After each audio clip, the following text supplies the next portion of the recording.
de la Pontificia Universidad Católica Madre y Maestra, con el apoyo y el aval de la Fundación, la Academia de Ciencias de la República Dominicana, la Academia Dominicana de Medicina.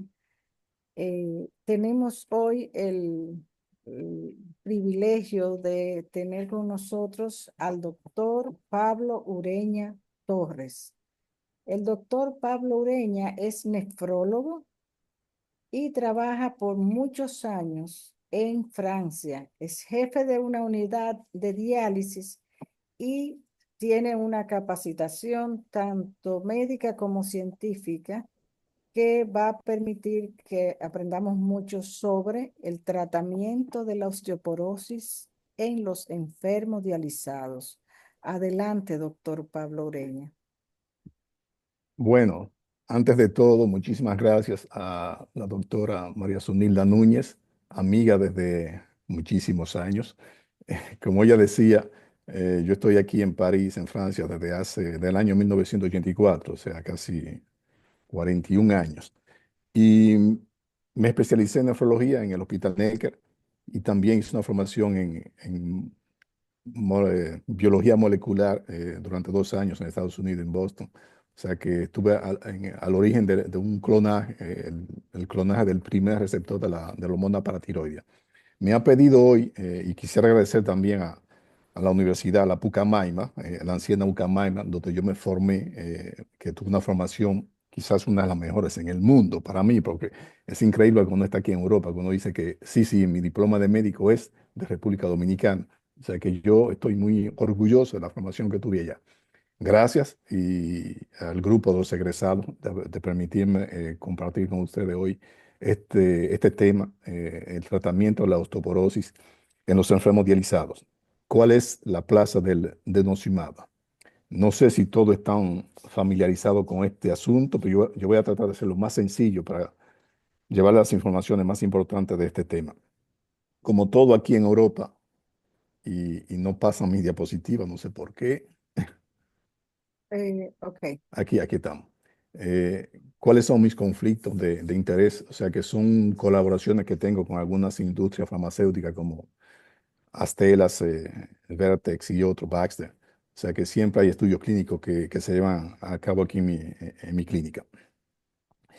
Eh, el guión o la agenda del día vamos a hablar un poco de una introducción de lo que es la osteoporosis, eh, l- las fracturas de fragilidad en los enfermos hemodializados, eh, el denosumab, cómo funciona y cómo se indican los enfermos hemodializados, la eficacidad, la tolerancia y un poco de conclusión.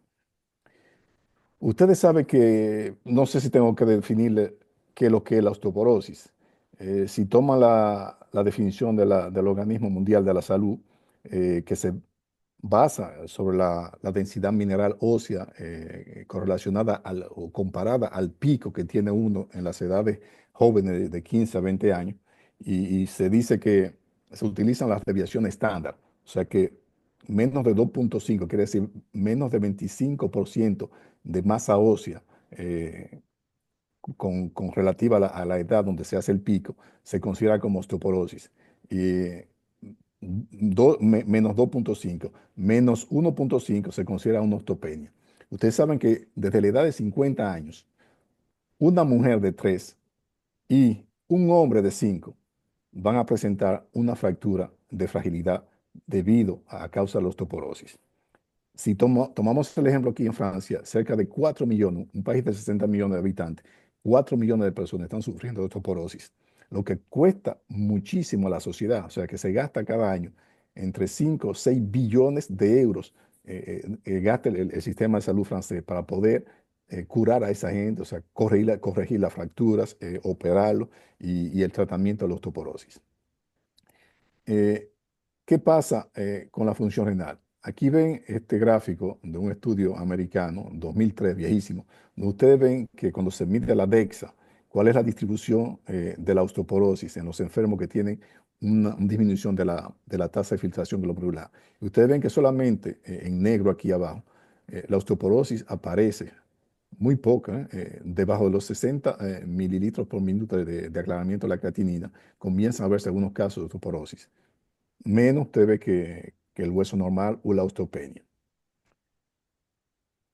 Pero esa osteoporosis va a complicarse con fracturas. Y ustedes ven aquí que la fractura de la cadera, un estudio de Sharon Moore en el año 16, en 2016, comparado con la población normal aquí en negro que está abajo, eh, no importa la edad que tengan los enfermos o las personas, ustedes ven que mientras más viejos, los enfermos dializados en azul van a tener un riesgo o una frecuencia, una incidencia de fractura que es entre 3 y 4 veces más altas. Ustedes ven aquí en 20% en la edad de 65, 64, 64 años y hasta 30% por 1000 personas por año cuando tienen más de 66 años. O sea, multiplicación por 3, por 4 de la incidencia de la fractura en los enfermos dializados. Y además, los enfermos que tienen un estadio 3 o 3A y hasta 2 también tienen un aumento de ese riesgo de incidencia de fracturas. Otro estudio que es un registro grandísimo que se llama DOPS en Estados Unidos y que es un registro del mundo entero, muestra aquí que la fractura de la cadera, como ven, aumenta en los enfermos, en los enfermos dializados y, por ejemplo, aquí el Japón siempre no ha puesto problema porque nadie sabe por qué Japón se comporta de manera diferente. En Japón no hay ningún aumento del riesgo ni la incidencia de fracturas y esos enfermos duran mucho más tiempo en diálisis que en los otros países. O sea que seguramente que hay características o predisposiciones genéticas o tratamiento o gente mucho más disciplinada, previene mucho más la fractura que en los otros países. Pero como ven, si lo comparan a la población general, son 2, 3 veces, 4 veces más incidencia de fractura en los enfermos en todos esos países que se estudiaron. El otro mensaje que hay que retener con esto es que el hecho de fracturar un hueso en diálisis aumenta también el riesgo de muerte, de mortalidad. Y ya ven que para todas las edades, de 45 a 75, ese riesgo de muerte aumenta muchísimo, 3 veces multiplicado por 3 o por 4 también. Y que tengan enfermedades cardiovasculares antes o no, que tengan diabetes o no sean diabéticos, hembras o varones, todo el mundo, el hecho es que se fracturan, es como en la población general, el hecho que presenten una fractura se acompaña a un aumento de riesgo de mortalidad. Hicimos un estudio en el registro francés, nacional francés del 2010, para ver si los dializados, comparados con los no dializados, cuál era la incidencia de la fractura de la cadera. Y ya ven aquí que, por ejemplo, si cogen los no dializados, hombres y mujeres, y lo comparan con los dializados, en los hombres la incidencia de fractura de la cadera es de 0,16%, se multiplica por 10 en diálisis y las mujeres 0,4, 1,4 se multiplica por 3. Algo que encontramos en ese estudio fue que eh, además uno de los factores que influenciaba muchísimo, que aumentaban mucho más el riesgo, era que los enfermos tuvieran una demencia, un déficit cognitivo cuando están en diálisis. O sea, eso multiplica por 2 o por 3 el riesgo de fractura, mucho más que los otros enfermos. Ahora, ¿cómo la tratamos actualmente? En la población general hay que prevenir, ¿eh? Y la prevención pasa por qué? Con cosas muy básicas. Es la actividad física. Los ejercicios son indispensables. Mientras más avance en la edad, hay que moverse, hay que hacer ejercicio, porque la masa muscular, cada año que pasa a partir de 50, disminuye. Como la masa ósea, la masa muscular disminuye y hay que mantenerla. O sea, ejercicio, ejercicio, ejercicio. Los estrógenos en las mujeres jóvenes o que tengan una menopausia temprana y en ausencia de contraindicación están también indicados. La corrección de la desnutrición son cuidados con los efectos deleterios de los quelantes de fosfato. Los quelantes de fosfato, al mismo tiempo que quelatan el fósforo, también Ella pueden sabe que no va a hacer actividad física hoy, ella sabe, acompañarse con pero el desnutrición. correr, que vaya tranquilita para Hay su que casa. prevenir la caída y para prevenir la caída hay que asegurarse que Y que vaya a la las universidad. personas vean bien, que cuidado con los sedativos, con las alfombras, con todo lo que pueda ser el origen de una caída. Hay que suplementar con vitamina D nativa con el colecalciferol o otra vitamina D que sea animal o vegetal. Hay que tener los aportes de calcio suficientes. Y ahora mismo se dice que un enfermo en diálisis tiene que tener unos aportes de calcio entre 1000 y 1500 miligramos de calcio elemento diario. Eso es de base. Y después hay unos algoritmos, y este es, si presenta una fractura y que esa fractura es severa, quiere decir una fractura de un hueso como el fémur, el húmero, una tibia, tres costillas o la pelvis, y directamente, si ocurre esa fractura, hay una indicación a los bifosfonatos o al denosumab. Si tiene una fractura vertebral, un aplastamiento de una vértebra, eso lo lleva directamente a un tratamiento también que puede ser bifosfonato, raloxifeno, el teriparatide, que es la PTH recombinante, o el tratamiento hormonal de la menopausia, o el denosumab. Si hay una fractura menor, o sea, de la muñeca, de otro sitio, hay que hacer una DEXA, y una medida de la densidad mineral ósea. Y si el test score, como lo decía al inicio, tiene menos de 3.0, o sea, ha perdido 30% de la masa ósea, eso lleva también directamente a un tratamiento eh, preventivo de las fracturas. Por otro lado, si no hay fractura y que se estudian los factores clásicos de riesgo de osteoporosis o de caída en un año, se hace una DEXA, y si también la DEXA muestra que tiene una densidad ósea, un test score mayor o superior a 3.0, entonces hay que hacer un cuestionario.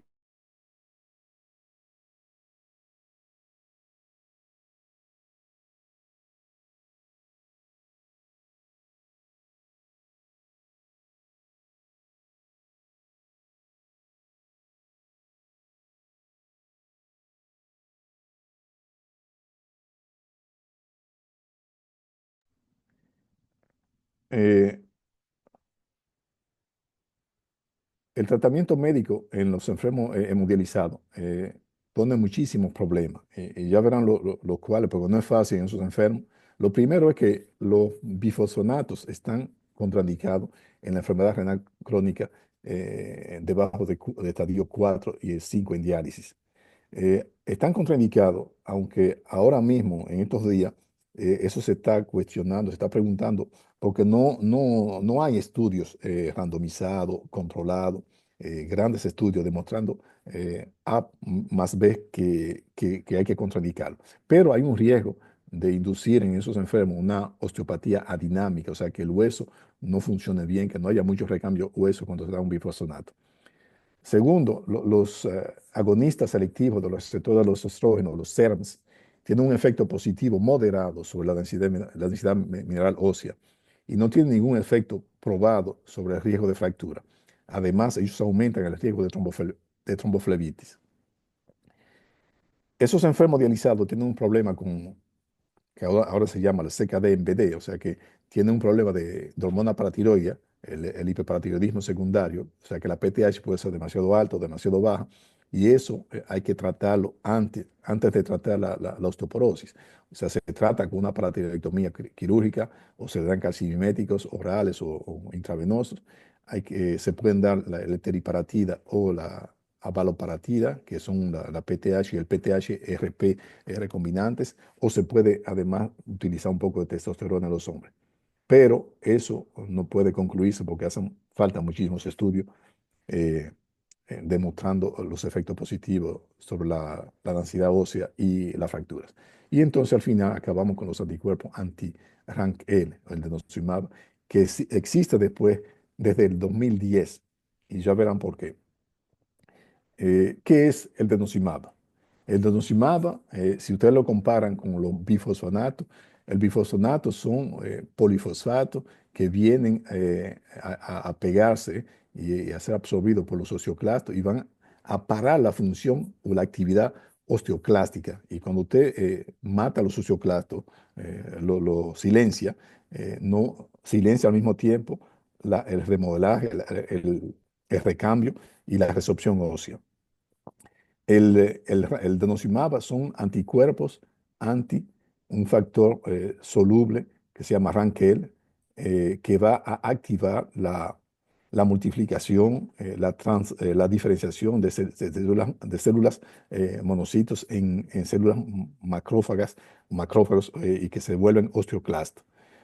También tienen un riesgo de inducir una enfermedad adinámica, o sea que hay que tener cuidado de no darlo en los enfermos que tengan un hueso enfermo, un hueso que no haya mucho recambio al inicio. O sea, esa es una de las precauciones que tomamos aquí en Francia. O sea, que antes de darle un denosumab a un enfermo dializado, hay que asegurarse que los biomarcadores están altos, que el hueso no está adinámico y que no hay un problema de un defecto de la mineralización ósea. ¿Cuáles son las indicaciones de ese medicamento? Indicaciones son las mujeres menopáusicas hemodializadas con una densidad ósea baja y un riesgo alto de fractura.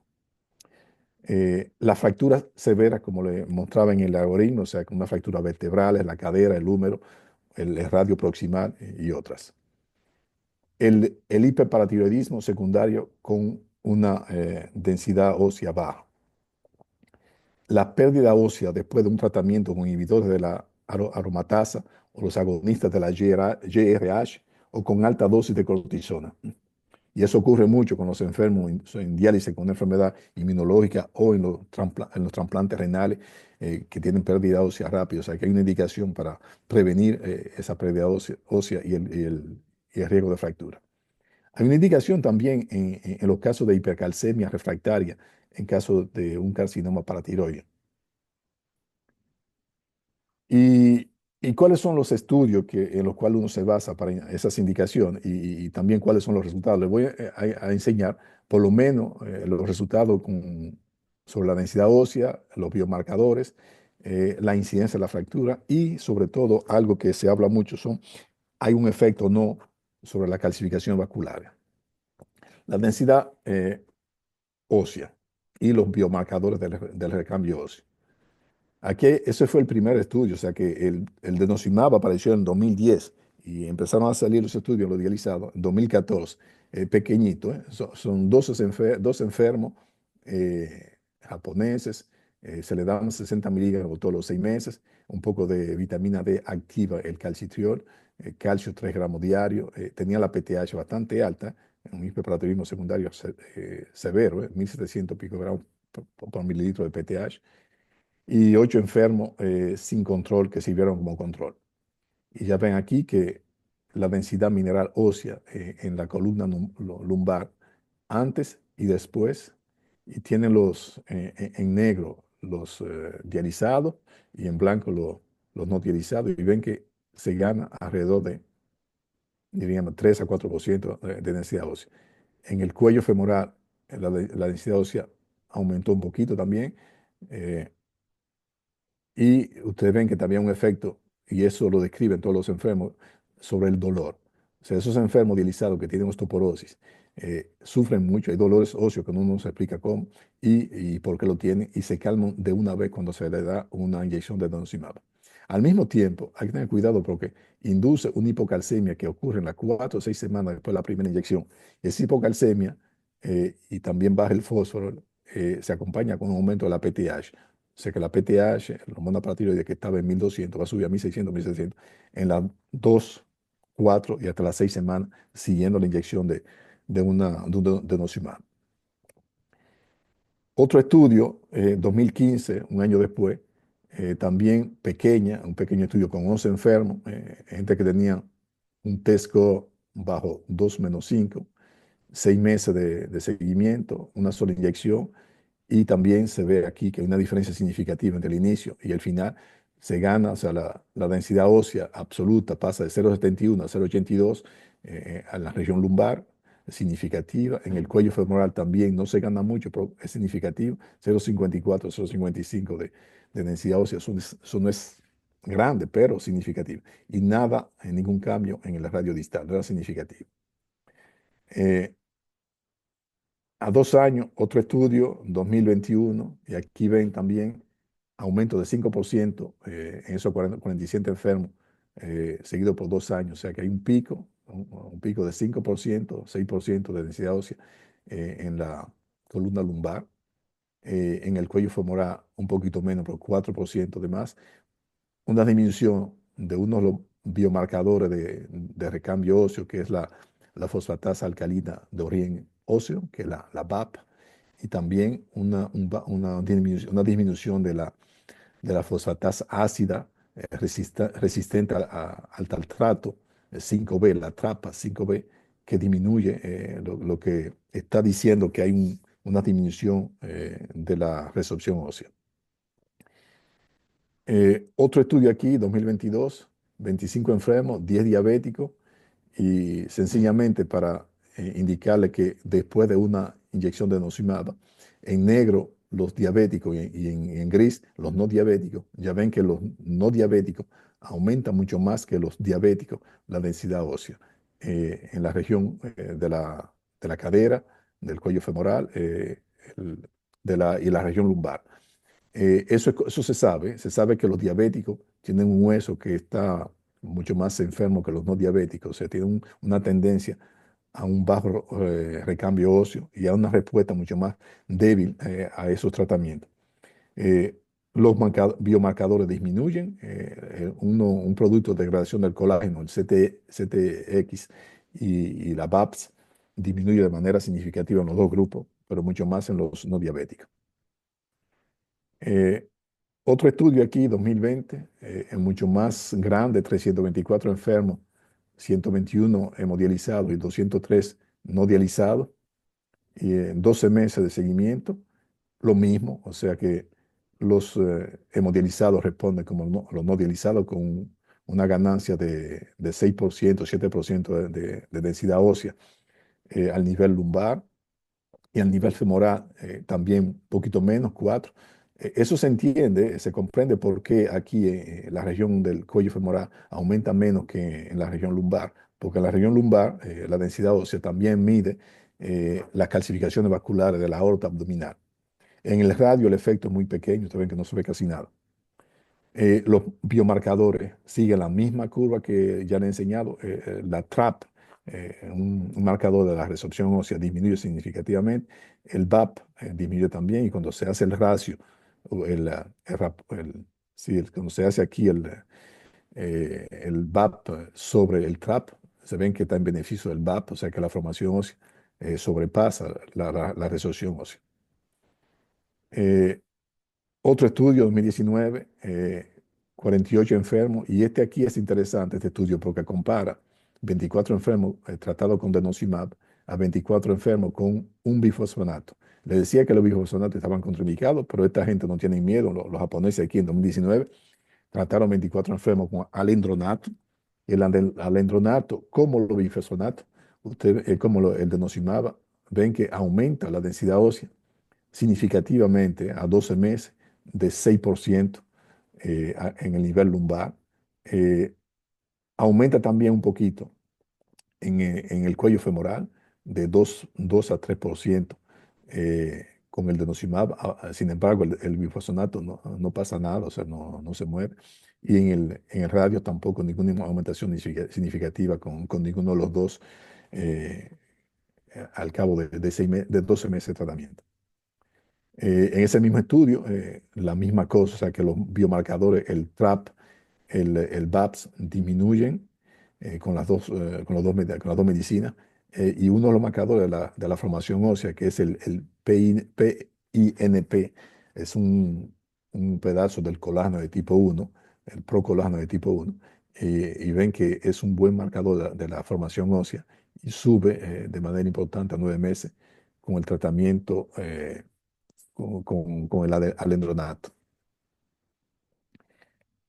Eh, este estudio es también un estudio del 2023 reciente, 124 enfermos, seguidos 5 años, y es interesante porque es un análisis con la DEXA, y la DEXA toma tres parámetros que son aquí arriba, la superficie la densidad ósea, la superficie completa, el volumen y el volumen de las trabéculas óseas. Y ustedes ven que al cabo de los años hay una aumentación progresiva de esos tres parámetros, o sea, el volumen, la superficie y el número y el tamaño de las trabéculas óseas. Si se mira también al nivel cortical, el volumen cortical óseo aumenta también en el cuello femoral, aumenta como diríamos, el espesor de la cortical y aumenta la superficie, de la densidad de la superficie de las corticales óseas en el cuello femoral. En ese mismo estudio, de una manera mucho más gráfica, ustedes ven aquí en colores lo que él estaba diciendo en la diapositiva precedente. O sea que la superficie cortical, ustedes ven que al cabo del tiempo aumenta todo lo que es azul, viendo ese efecto positivo eh, en cuanto a la superficie, en cuanto al volumen, que se vuelve normal, se vuelve verde, y en cuanto al espesor de esas corticales, que aumenta en regiones que son las regiones de fragilidad del cuello femoral. O sea que en esos enfermos, 124 tratados con denosumab, se demuestra gráficamente que el efecto de denosumab es bastante positivo. En 5 enfermos que no siguieron el tratamiento, no se ven esos efectos, se ve al contrario una disminución de la densidad ósea en esos sitios. Hemos hecho un estudio que ahora mismo se va a presentar en el Congreso del RDTA. Tratamos en nuestro servicio 32 enfermos hemodializados, 9 con denosumab y 10 sin ningún tratamiento. Y lo que hemos hecho es otro examen que no se había hecho todavía en la literatura, que es un examen de un escáner de alta resolución periférica que se toma a nivel del tibia proximal. Se llama el High Resolution Peripheral Quantitative Computerized Tomography. Eh, Aquí en abreviación se le llama el microescáner. Y ya ven que ese microescáner, después de un año de tratamiento, un año, año y medio, 2 años de tratamiento, si miran el volumen óseo comparado al volumen óseo total, aumenta de 2,2% en los enfermos tratados. Sin embargo, en el grupo que no se trata, ellos van a perder hasta 15% de masa ósea o de volumen óseo durante ese tiempo. La densidad de las trabéculas óseas también aumenta de 2,2% en los enfermos tratados, se pierde 15% en el otro grupo. Y el espesor de las corticales en el tibial, en el tibia, disminuye de 9,5 en los enfermos no tratados y aumenta de 4,6 en lo que reciben el denosumab, demostrando por este medio mucho más preciso y mucho más científico ese efecto positivo en esos enfermos dializados de ese tratamiento. Y esto para completar los efectos sobre la densidad ósea y los biomarcadores. Es un metaanálisis, 2 estudios, 348 enfermos, salió ahora en 2023, y donde muestra, usted ve, si toma la línea control, la línea neutra, de aquí el 0, que en todos los estudios se muestra que hay un efecto positivo sobre la densidad ósea al nivel del cuello femoral.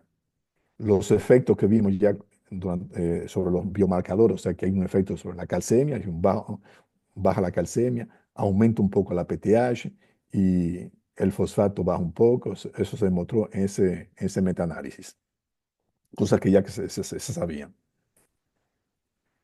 Ahora, se puede decir que hayan resultados positivos sobre la incidencia de la fractura ósea. Usted ve que le he mostrado muchas cosas biológicas, exámenes complementarios como la DEXA, pero las incidencias óseas, de fracturas óseas, no está tan claro. Solamente hay un estudio, 2025, un estudio que se llama, un estudio observacional, es una emulación, Target Trial Emulation, japonés, donde un total de 1.032 enfermos hemodializados, donde habían 658 tratados con denosumab y 374 con bifosfonato, que sea el alendronato, o el pamidronato o otros. Y ya ven aquí que la incidencia acumulativa de fractura al cabo del tiempo es, o sea, más baja en el grupo que recibe el denosumab comparado al grupo que recibe los bifosfonatos. O sea, todas las fracturas, y que sean las vertebrales, que sean la cadera, disminuye de manera significativa, o sea que disminuye el riesgo de fractura de 45% en el grupo que recibe denosumab. Pero también se podría decir que se controla con el grupo que recibe los bifosfonatos. Ese es el único estudio en cuanto al riesgo de fractura. En la calcificación vascular se ha hablado muchísimo de eso. Se hablaba que el hecho de dar un denosumab iba a aumentar el riesgo de calcificación vascular. Y hubo un estudio aquí de un enfermo que se publicó donde se veía que al cabo de 10 meses ese enfermo calcificó completamente la coronaria, la aorta torácica y abdominal, las ilíacas, las arterias ilíacas o femorales. Bueno, ese papel hizo que se escribiera muchísimas cosas, que se tuviera miedo con la prescripción la indicación de denosumab en los enfermos dializados, pero hay que tener en cuenta que ese enfermo tenía un mieloma múltiple y otras muchísimas complicaciones, o sea que no era un paciente clásico. Hubo dos estudios después, un estudio japonés con este método de ir a ver si la calcificación del botón aórtico se modificaba en los enfermos que recibían denosumab comparado a un grupo control. 30 meses de tratamiento, un grupo con 28 enfermos con denosumab, 30 enfermos controles. Y cuando ven aquí los resultados en cuanto al área, a la superficie del botón aórtico, que es la evolución al cabo de 30 meses, ven que el grupo que recibe el denosumab disminuye de 24 en superficie, 24% a 12%. Sin embargo, el grupo control aumenta de 29 a 46%. O sea que ese estudio demuestra que no había un riesgo de aumentar la progresión ni la severidad de las calcificaciones de la aorta en esos enfermos. Hay otro estudio que se hizo en cuanto haciendo lo que se llama el CAC score, un core scanner para cuantificar la calcificación de la arteria coronaria, 48 enfermos, 24 denosumab, 24 lentronat, y ya ven que el CAC score no cambia, no se modifica para nada en los enfermos después de 12 años de denosumab. Aquí miden también el índice del espesor de íntima media de la carótida y también no había ninguna modificación importante ni en desfavor ni en favor del denosumab. La presión arterial entre el tobillo y el brazo tampoco cambiaba y la velocidad de la onda del pulso tampoco no se modificaba en cuanto al tratamiento con denosumab, indicando que no había ninguna rigidez vascular que se provocaba con este producto. Bueno, el otro asunto que es importante es hablar un poco de los efectos secundarios de los denosumab. Y hay uno que no puede negarse, es que induce una hipocalcemia. Y ya ven aquí los días, 5 días, 6 días después de una inyección de denosumab, hay una disminución del calcio que es importantísimo. Baja de 0,6, 0,8 miligramos por decilitros. La hipocalcemia es mucho más profunda, es mucho más larga en los enfermos hemodializados aquí en negro que en los enfermos sin diálisis. Otro estudio en JAMA en 2024 muestra también un estudio grandísimo, 2.804 mujeres hemodializadas tratadas con denosumab 1.523, 1.281 con bifosfonato, 12 meses de seguimiento, y ya ven que todas aquí en gris, lo que reciben los bifosfonatos, y en los aquí no este color, no me acuerdo, el mamey, el denosumab. Y ven que el denosumab induce una hipocalcemia, mucho más importante, porque aquí estamos en 7,5 hasta 6 miligramos por decilitro con el denosumab. Sin embargo, el otro con los bifosfonatos baja un poco la calcemia, pero no tanto. O sea que eso demuestra claramente que 41% de los enfermos que reciben denosumab van a presentar una hipocalcemia, que es a veces muy severa, menos de 1,88 milimoles por litro. O sea, estamos hablando de 7, como digo, 7, 6 miligramos por decilitro. y solamente 2% de los enfermos con bifosfonato van a mostrar una hipocalcemia significativa. Eh, en el metaanálisis con 6 estudios muestra también lo mismo, o sea, 42% de los enfermos van a presentar una hipocalcemia 7 a 20 días después de inyección. Todo está hacia la derecha, o sea, aumento de 42% el riesgo de hipocalcemia. ¿Cómo se evita eso en la práctica diaria? Se evita dándole bien, suplementando bien a los enfermos con vitamina D, dándole la dosis de calcio, los aportes de calcio necesarios para evitar al máximo esas hipocalcemias. Y sobre todo el seguimiento. Cuando usted inicia ese tratamiento, hay que seguir los enfermos, hay que hacer una calcemia 5, 6 o 7 días después y para no sentirse un poco culpable lo que provoca. Eh, Hay algo interesante que nos está cuestionando, preguntándonos hoy, ¿qué hay que darle a esos enfermos dializados? ¿Hay que darle bifosfonato o hay que darle denosumab? Aquí el mismo estudio que le enseñé ahorita, el Target Trial Emulation, el estudio japonés, mostró también que el riesgo de presentar una complicación cardiovascular mayor, quiere decir un infarto, un accidente vascular cerebral, muerte cardíaca, era mucho más importante, aumenta de 36% en el grupo que recibe el denosumab, cuando usted lo compara con el grupo que recibe los bifosfonatos. O sea que el bifosfonato, como lo decía al inicio, no están completamente, están contraindicados, pero no tenemos ahora mismo la prueba absoluta que no se pueden dar en los enfermos dializados. Y eso ahora mismo está lanzando muchos estudios en Europa para evitar lo que ellos le llaman el nihilismo, o sea, que no se trata a muchos enfermos porque se cree que ese medicamento puede crear complicaciones óseas en los enfermos. O sea, efecto positivo en favor de los bifosfonatos en cuanto a los acontecimientos cardiovasculares mayores. Bueno, en conclusión, en estos 35 minutos que tengo hablando, podemos decir que la osteoporosis y las fracturas de fragilidad en los enfermos hemodializados son frecuentes, que las indicaciones del denosumab todavía necesitan precisión. Seguramente cuando hay una densidad ósea baja, cuando hay fracturas severas, cuando el hiperparatiriodismo tiene una densidad baja, en caso de hipercalcemia, como le decía antes, que la eficacidad está bien demostrada, o sea que eso aumenta de 3 a 5% la densidad ósea, por lo menos en 2 años, al cuello femoral, que aumenta menos en los enfermos diabéticos hemodializados comparado con los no diabéticos, y que también disminuye el riesgo de fractura del 45%. La tolerancia es buena, pero no olvida la hipocalcemia, que es mucho más pronunciada y mucho más larga en los enfermos dializados. Las calificaciones cardiovasculares, estén seguros, no parecen progresar mucho más rápido. Sin embargo, tengan cuidado, porque como le decíamos, puede ser que el denosumab se asocie con un aumento del riesgo de MACE, de complicaciones o acontecimientos cardiovasculares mayores. La osteonecrosis de la mandíbula y las fracturas óseas atípicas que se han descrito con denosumab no se han visto por ahora en los enfermos dializados. Y sobre todo, no olviden que hay que corregir la falta de vitamina D y suplementar en calcio antes de utilizar el denosumab. Muchísimas gracias y un placer si puedo discutir y responder alguna de las preguntas que tenga.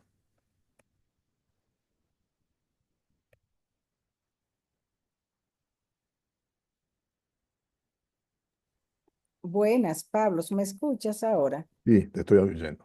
Bien, muy interesante, Pablo. Esto es un excelente ejemplo de cómo la medicina que le llaman de precisión o personalizada muestra ayuda con enfermos tan complicados como son los enfermos hemodializados. Voy a abrir el chat para verificar las preguntas que se van colocando, pero mientras tanto, en lo que el resto se anima, algunas inquietudes mientras te escuché que llegaron a mi mente es el mecanismo de acción de esta medicación es como anticuerpo que inhibe la función de macrófagos y monocitos.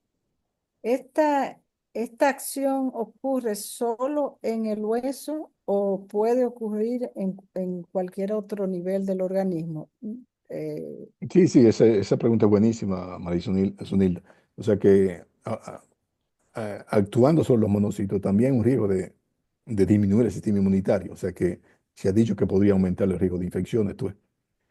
Pero eso no hay ninguna demostración clara, tú ves. No, está evidenciado no, biológicamente. no. Entonces también eh, observo que tiene una muy buena acción en pacientes normales también. O sea, por ejemplo, si la acción es tan buena con pacientes con insuficiencia renal crónica, que ayuda, ¿qué impide que esto se pudiese usar en una población normal a riesgo de tener... No, Sunilda, el denosumab, o sea que yo no tuve tiempo para explicarle cuál es el mecanismo exacto, pero en realidad el arranque es un factor que activa el receptor de TNF y que es producido por los osteoblastos, la célula que forma el hueso, el osteoblasto que produce eso. Produce también un antagonista, produce una proteína que se llama la protegerina, y la protegerina fisiológicamente se pega al arranque y inhibe, o sea, impide que ese factor active los osteoclastos. Lo que se ha hecho es que una especie de protegerina, que es el Rankel, el denosumab, un anticuerpo humanizado que viene a tomar el lugar de la protegerina y bloquear el Rankel. Así es que funciona el asunto. Los estudios que se hicieron al inicio fueron en los enfermos sin diálisis, en la población general, o sea, en las mujeres menopáusicas, los grandes estudios, y en esos estudios ahí habían al inicio algunos enfermos que tenían una enfermedad renal, estadio 3, 4, ninguno en diálisis. Esos fueron los primeros estudios, publicaciones en New England, o sea que la indicación principal es la osteoporosis menopáusica en la población general. Y lo que estoy hablando es una mínima parte de la población de los dializados que necesitan eso. Son más complicados. Entonces, en esa población general, ocurre la misma complicación Lo de mismo, lo cáncer mismo. en la insuficiencia renal. Es mucho menos grave, tú ves, pero la hipocalcemia está ahí. Cuando tú paras los tratamientos, porque en la población general se dice que se tratan los enfermos 2 años, 2 años, 4 inyecciones, y después hay que pasar la mano y con otro tratamiento, poner un bifosfonato, otra cosa, eh, porque si tú sigues dándole el denosumab, los osteoclastos se fusionan y se ponen en una bola de osteoclastos, un grupo, y cuando tú paras, a cabo de 2 años, eh, pueden volver a subir, a activarse de manera excesiva y provocar, como le llaman, una hiperresorción ósea increíble y provocar de fractura en cascada, como le dicen ellos, después de denosumab. O sea, denosumab tiene que seguirse en la población general con un tratamiento secuencial, ¿eh? Se le da después bifosfonato o otra cosa. Bueno, la gravedad de padecer una fractura de cadera en cualquier paciente es tan seria. Es un riesgo de muerte, ¿eh? Quien se fractura la cadera Es no es terrible. bueno. Si sobrevive, está en condiciones de limitación tremenda, en muchos casos, incluso, por ejemplo, Salomón Jorge murió por una fractura de cadera. O sea que vemos frecuente esto, de manera que el hecho de prevenir el problema eh, no- eh, es importantísimo. A mí se me ocurre, los pacientes con insuficiencia renal crónica, ¿cómo se le puede poner un programa? O sea, ¿ayudaría un programa de ejercicio supervisado más la vitamina D? Lo, Seguro. como ayuda al resto de la población, porque uno siente que ellos son tan frágiles y que pueden tener problemas, pero me pregunto si dentro del sistema de ayudar a esos pacientes estaría agregar un sistema de ejercicio personalizado. Ahora mismo hay muchísimos programas que están demostrando que la actividad física durante la diálisis, o sea, ejercicio aeróbico o lo ponen a pedalear, con una bicicleta que se pega a la cama, donde están de diálisis. Y eso mejora muchísimas cosas, mejora la calidad de la diálisis, mejora la actividad cognitiva, o sea, las funciones cerebrales, mejora los músculos, mejora el hueso. No hay estudio todavía que haya salido que mejore que disminuya el riesgo de fractura, pero seguramente que va también a tener un impacto sobre las fracturas, ¿eh? Actividad física, como sea que se haga, ¿eh? Lo cual se extrapola a los pacientes que no estamos en programa de diálisis. Hay una inquietud que surge en las diferentes conferencias y hablando, que tiene que ver con la medición de la vitamina D. Se está sugiriendo que el laboratorio común que usamos, que no tengo a la mano cuál es el sistema que aquí usamos en la República frecuente, que reportan de manera consecuente el déficit, vitamina D baja, se debe a que no se está usando un buen sistema de medición de la vitamina D. Y esto hace que haya dudas sobre dos cosas, que el diagnóstico de vitamina D baja sea correcto y segundo, otra inquietud que surge, como tú sabes tanto de vitamina ¿Dónde? ¿En la población general o en los dializados? en general, se extiende a lo dializado porque se usa el mismo laboratorio, pero no tengo ahora No. modelo. ¿Cuál sería la Mira, forma? mira, eso hay que tener cuidado. Yo pienso que el laboratorio está dosificándola, midiéndola bien. Tú coges países como los países del Golfo Pérsico, o los países árabes, aquí africanos del norte, donde hay sol, ¿eh? Esa gente tiene muchísimo sol, pueden sintetizar, producir la vitamina D en la piel, pero no lo hacen porque la gran mayoría de gente están cubiertas, están vestidas, o sea que el dominicano camina en la sombra, ¿eh? No camina en el sol, no quiere coger un poco de sol. O sea que hay que tener cuidado. Yo creo que están midiéndola bien, que esos son valores que tienen baja la vitamina D. Allá no se suplementan los alimentos con vitamina D como en los países del norte, escandinavos o en Canadá, donde ponen sistemáticamente, le echan un poco de vitamina D a todos los productos, como la leche, el jugo de naranja y todo eso. O sea que los aportes nutricionales son bajos y además en los dializados, en los urémicos, hay muchísimas hormonas que disminuyen la concentración de vitamina D. Te doy un ejemplo, es el factor de fibroblasto, de crecimiento de fibroblasto, FG23, que destruye, aumenta la 24-hidroxilasa, destruye toda la vitamina D. O sea que está bajo por eso. Además disminuye la síntesis, pierden la orina. O sea que hay muchísimas razones por las cuales la vitamina D puede estar baja en la población general como en los dializados. Es una pregunta básica, pero estoy segura que todos tienen en su mente con esta discusión que hacemos ahora, Pablo. Eh, Se está comentando que realmente las dosis de sustitución de vitamina D no deben hacerse en dosis alta, como 5.000 unidades, 2.000 unidades. Están recomendando preferiblemente dosis bajas en la población general.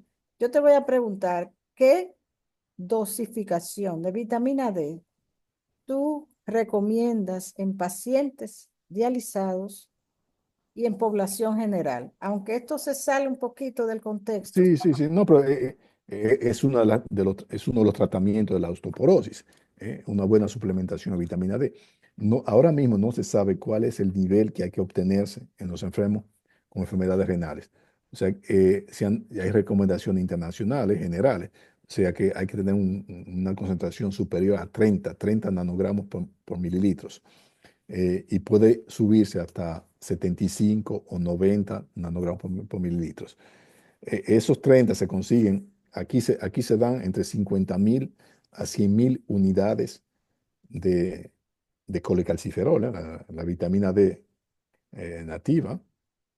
Era una vitamina D que tiene que pasar por el hígado para que se hidroxile en la posición 25. O sea que si la persona tiene un problema hepático, un problema de absorción de grasa intestinal, no le va a subir con la vitamina D vegetal o animal que uno le dona, no sé cómo se llama allá, la V12 o algo así. Sin embargo, hay otra vitamina D, porque hay que distinguirla bien, la vitamina D, que es el calcifediol, que es la 25 vitamina D hidroxilada en posición 25. Aquí se llama el dedrojila. Esa vitamina D tú le puedes dar 5 a 10 gotas 3 veces en la semana. Estamos hablando de una gota igual a 40 microgramos, o sea que por 200, 800, darle algunos 5.000 o 10.000 unidades 3 veces en la semana. Ahora me Y, acuerdo y mucho, sube mucho más rápido con eso. me trae esa colación una pregunta que comentábamos con el doctor Sergio Díaz, que él tenía interés en saber si la ingesta en gotas era más eficiente a la ingesta en tabletas, si eso afectaba o no. Porque veo que mencionaste bueno, eso ya es otra inquietud. Sí, las gotas, las tabletas, las inyecciones, pueden inyectarla en intramuscular también. ¿Crees, Pablo, que podríamos encontrar la posibilidad de incluir una población dominicana en esos estudios con denosumab, trabajando con los nefrólogos que llevan unidad de diálisis aquí? Me encantaría muchísimo, no solamente denosumab, con los bifosfonatos también. Habría que compararlo los dos, ¿no? Bueno, yo entendí bien o tú dijiste que los japoneses se atrevieron a usar los bifosfonatos, pero que eso Y no los está. europeos lo vamos a hacer también. O sea que se discuten los casos y hay casos donde hay una indicación al denosumab, como hay otros casos donde uno diría, bueno, a ese mejor le doy un bifosfonato que el denosumab. O sea que eso se discute. Pues mira, tanto en Santo Domingo como en Santiago, afortunadamente están conformándose de manera formal las unidades de ensayos clínicos, particularmente en el Hospital Metropolitano de Santiago, ya muestran interés. Yo, obviamente, yo no, yo lo que puedo es facilitar la conexión y porque nosotros debemos tener heterogeneidad para mostrar resultados, porque aunque somos seres humanos, las circunstancias en que nos varían, podemos tener respuestas diferentes. Para que tú puedas tener, o para que el mundo pueda tener una población dominicana con resultados comparativos. Tuviste que solamente hay un estudio hablando de riesgo de fractura o incidencia de fractura con denosumab. O sea que eso no deja la puerta abierta para lanzar un estudio grande. Aquí la fractura de cadera es, mira, yo realmente empecé a hacer ejercicio de fuerza, pero tengo que tener una gente al lado porque a uno no le gusta por la fractura de cadera. Pablo, gracias. Voy a ver en el chat a ver si tenemos algunas preguntas. La O gente, que están en línea. sí, muy agradecida con esta participación. Tú debes saber que el hecho de que la hacemos al mediodía impide que en el quehacer de trabajo eh, bueno, las preguntas me las están haciendo por WhatsApp, por eso no lo estoy viendo. Déjame ver. Yo entiendo que la hora no es muy Es que propicia para... la persona que está recibiendo las preguntas es la joven de la fundación. Y aquí yo tengo que preguntan aquí que si el uso moderado de la creatina, tú sabes que eso es Sí, sí, sí, sí, sí. igualmente nocivo para quienes se ejercitan y no tienen problemas renales. O sea, entró eso porque aquí se está en como rejuvenecimiento, reactivación en todos los gimnasios. Dice él que aunque no tiene que ver con el tema, como que eso, No, Sunilda, es muy buena, la pregunta es es buenísima. O sea que ahora mismo el envejecimiento, la senescencia es algo que todo el mundo quiere evitarla. Y cuando yo veo los amigos míos que se están poniendo unos patch, unas cremitas de testosterona y otros que están dándose un poco de andrógeno y otros que la creatina, todo lo que sea bueno para conservar la masa muscular, el ejercicio. Y yo diríamos, a dosis razonables, sin ningún exceso, un poquito de creatina para mantener la masa muscular, si tú tienes la función renal normal, ¿por qué no? Podría hacerse. Todos los Y esa dep- persona que preguntó, que no tengo el nombre, lo invito para que medir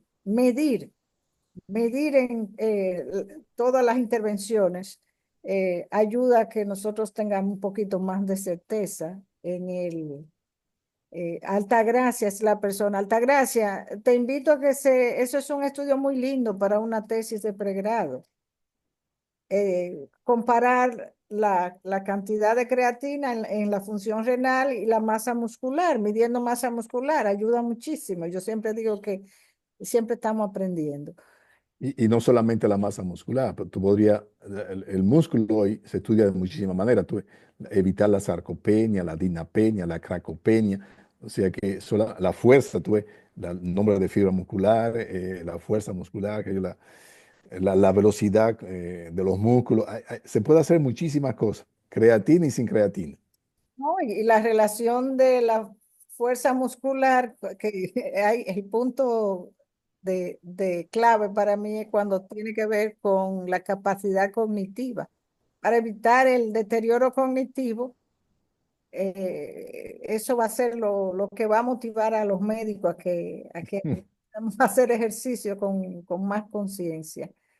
¿Alguna otra pregunta? Déjame ver si llegó. No, no veo pregunta aquí. Estoy segura, Pablo, que como te comenté, el haber hecho esta presentación al mediodía, que todo el mundo está en el trajín del trabajo, lo que vamos a dejar abierto es la posibilidad de enviar las preguntas luego que obtengan la grabación y yo me comprometo a hacerle llegar al doctor Pablo la respuesta y enviársela a la persona que pregunta. Pueden enviarme la pregunta a mí a nunes.zunilda@gmail.com. Asunto, conferencia doctor Pablo Ureña. Y a esa persona que pregunte, yo me comprometo a poder contactar al doctor Ureña para cuando su tiempo se lo permita, pues le vaya respondiendo las inquietudes, porque estoy segura que cuando la vean grabada la conferencia, hubiesen querido estar aquí haciendo preguntas y ha sido muy interesante, Pablo. Gracias por... Gracias a ti, Sonilda. eh, Gracias a los participantes de haberme oído masacrar el español como lo hago. muy bien, no te vamos a dejar que se te olvide. Y yo creo que al final hemos retado a la población adulta y a los médicos, le hemos dado razones de sobra de por qué debemos seguir trabajando para mantenernos sanos.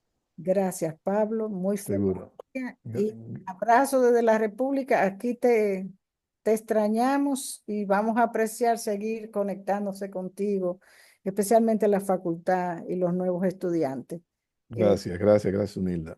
Y que pasen buen día, gracias. buen provecho, ¿eh? Coman bien ahora a las 12. Nos va a envidiar.